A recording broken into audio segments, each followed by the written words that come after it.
going on, everybody? It's Childish back out of the game, coming at you with another Summoner's War video. In today's video, we bring you guys like that second episode of the RT analysis series. I don't even know if you want to call it a series. It's just another RT match where we talk about everything that we do from start to finish when it comes to our basically PvP content here. So as you guys know, we recently pulled Juno, our newest Nat 5 in the game here. So I thought to myself, what better way than to bring you guys some content by force picking Juno every single match here. So that's what we did today. We did 3 matches for you with the first pick Juno, and as you guys are going to see here shortly, it got a little interesting to say the least. So this is what we're looking at right now.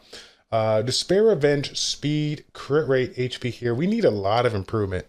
I ain't going to lie here. We have a 235 total additional damage with Speed. We got a little bit of improvement here for that skill 2 accuracy, so we can help it out. But again, 56 is kind of a...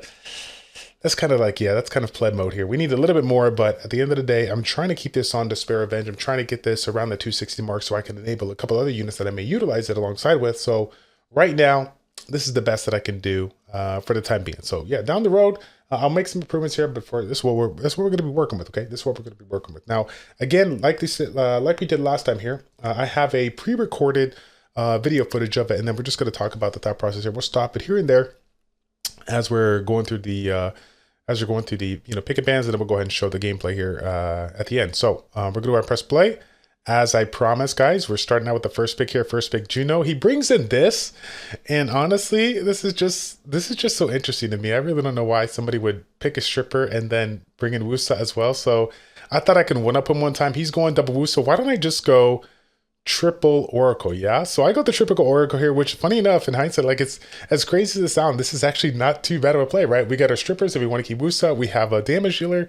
I mean, we got a couple of options here. I mean, this is a lot of attack power manipulation on our side when it comes to skill 1. I'm a big fan of this. This is so weird, but I feel like it's not a bad play. Double strippers, right?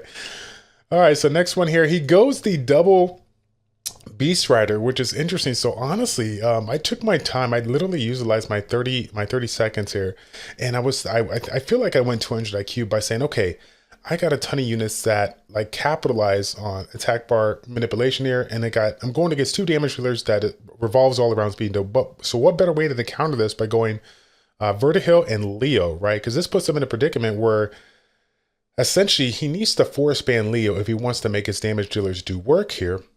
So I feel really good about these first 4 picks here. I do feel like, my other units are, outside of, CR, outside of CR being the only damage, I was a little scared of the fact that I was going to be able to put out some DPS and whatnot. So, but considering the turn bar manipulation, because he's never banning Vertigo in this spot, right? I felt like he had to ban Leo. I was like, okay, well, I think we can, if we can't out DPS and we can out turn Cycle Lemon, we'll still do more DPS at the end of the day, right? So what does he do? He goes Rika last pick here, which is really, really interesting for me. I actually sat on this once again for 30 seconds because I felt to myself, he actually was willing to gamble with his damage dealers, right? With his damage dealers by bringing in the Rika, right? The Rika basically sends a signal to me that he is definitely going to ban Juno because Juno is way too strong, right? But the interesting thing about it is that I felt like, okay, if he's never banning Lee on the spot, I got the upper edge when it comes to damage. But at the end of the day, even though they are reduced in damage, right, I was still really, really scared about the fact that both units have their defense break. Both units, essentially they don't have a lot of damage, but my units are not like super, tanky, right? They have the potential. Between just their overall DPS, their manipulation of their attack bar, like with Masha, like she can sneak in there, get some extra hits here, and snipe somebody. And if I want to get sniped, I'm in trouble. So what do? I do exactly what you're not supposed to do, right? Which is ban the unit that all my units are strong against. I banned Savannah. They banned the Juno, and I'm like, oh man, I feel like he deserves this here. So what do? I go Resistance Lead to try to counteract the Rika, and we just kind of play it out here. Yeah, we go for the strip. Obviously, we only get Masha in this setup here. So what do? We try to sneak in the bomb here. Got super lucky. No defense break on the Vertihill. Sneak in the bomb on Masha. Try to control it a little bit here. He goes for the Vertihill, which makes sense, right? It's providing all the attack bar. But I was pretty surprised that he did that. Got lucky in the violent part here. So I wanted to top up Vertihill since Vertihill is kind of carrying me right now. We sit back. We do a little damage on the Rika, waiting for that opportunity once again for that immunity to be done. That being said, though, we're just cycling so much here with this Vertihill Leo combo, so I'm genuinely like feeling good about my scenario here. I think that was a huge mistake going for the AoE hit there, unless he has a despair set on there. But either way, I will take the free attack bar by the Vertihill. Yeah, so take out the Masha, still work on the Rika, still working on the opportunity to strip it there. Didn't have the skill just yet, so we just keep on pushing into it despite our elemental advantage, and we are able to get up in there. Put a bomb on? Of course not, fam. That's the best start of the game. You know it's not going to happen, right? So we just keep on doing damage on the Wusa to try to get our attack bar in there. Not going to hit a fire unit. We get the sleeps. We control it. I feel like, yeah, I feel like at the end of the day now, it was just a matter of, you know, getting it and whatnot here. So we did good there. We did good. So now we're going on to the next match. Juno once again. This is interesting here. He goes for the Tiana and the what was it called, the CP here. I'm actually pretty shocked at this, right? Don't really know what to expect here, but you know, it's whatever. We'll run with it. I end up going for the classic oh my god, the Antares and the Dianas. So again, Antares, he's just too much fun. I mean, I for all of you guys out there that can't stand RNG, I feel you on that. I probably shouldn't have done that. Probably didn't need to throw that out there right now, but let's just put it this way. I really wanted to play Diana, but I didn't want to get in a position to where I had to force the unit that hard countered the unit that I'm trying to play, right? So I go Antares, Diana, and again, right now it's looking kind of clean, right? Fire win into double win here, so it's all good. It's all good. So he goes Molong and he goes the Shihu. Honestly, this was an interesting spot for me. I actually sat here again for the 30 seconds here. So my initial thought process was, let's do like a Triana to bypass that Molong passive, and then we'll do like a Belio here. I think that would help out as well to get the cleanse, get the heals if he goes ham on the CC. But again, I was still at a disadvantage because he had multi-hits with the Shihu. He had multi-hits with the Chung Pung, and Chung Pung can essentially reset everything and, you know, still cripple me here. So I actually opt for some units with some passives. I bring in the Jingzhe and the Josephine here. I don't think they're the best play at all, but I ban the Molong because Molong is the one that's going to, you know, essentially snipe a unit, get it out the way, and just, you know, basically bring it down to a 4v3 real quick here. So we go into the match, and of course he enables his Chungus to do Chungus things, right? Pretty scary, I ain't gonna lie. Waiting for the Antares proc, but not gonna get it. He goes right into the Antares, and I got super lucky here that he didn't get the kill, but he ended up finishing it with Tiana. So lucky enough for me to spare revenge. Gets the stun on Tiana, which I'm really excited about. Now we get the free stun on Josephine and a double stun there on Josephine, getting the Chung Pung to lay down. Obviously, the scariest unit in his lineup is the Jaeger, so I'm working on the Jaeger as much as possible. Juno's trying to do work here with all that additional damage based on speed. I did not want him to take out the Juno, so I went ahead and worked on that provoke there. Got super lucky on the again revenge stun, be either the Xingzhe and the Juno, and now it's just a matter of kind of controlling here. I still was a little scared because of the fact of what Shiho can do, especially when Tiana kills my Juno there on a crit. So again, don't think it's a win just yet, but I didn't realize I had the defense break second skill there, so the attack bar increased.